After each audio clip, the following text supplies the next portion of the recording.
Stanford യൂണിവേഴ്സിറ്റിയിലെ digital economy ലാബിൽ നിന്ന് ഒരു തുറന്ന കത്ത്, ഒരു ഓപ്പൺ ലെറ്റർ കഴിഞ്ഞ മാസം പുറത്തു വന്നിട്ടുണ്ട്.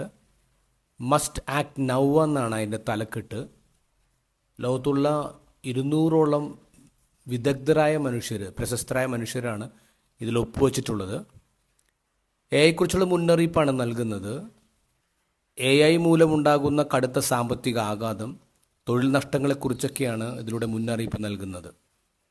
ഇതിൽ 16 പേര് നൊബേൽ പുരസ്കാര ജേതാക്കളാണ്.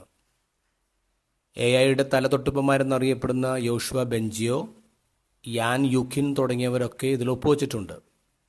ഇവർ പറയുന്നത് ആർട്ടിഫിഷ്യൽ ഇൻ്റലിജൻസിനെ വിപണിക്ക് തുറന്നു കൊടുക്കാതെ മനുഷ്യർക്ക് ഗുണകരമായ രീതിയിൽ സുരക്ഷാ മാനദണ്ഡങ്ങളും നിയമനിർമ്മാണങ്ങളും ഉണ്ടാക്കണമെന്നാണ് ഈ കത്തിൽ ഒപ്പിട്ടവർ പറയുന്നത്.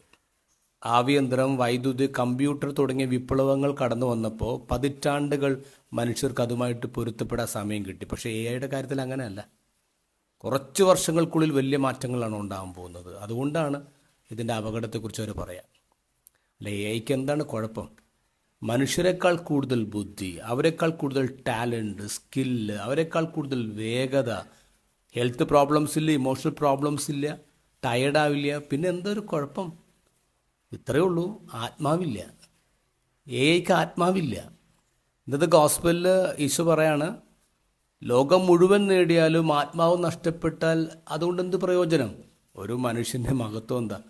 അതവൻ്റെ ആത്മാവാണ്. ആത്മാവില്ലെങ്കിലോ മഹത്വം ഇല്ല എന്നുള്ളതല്ലേ.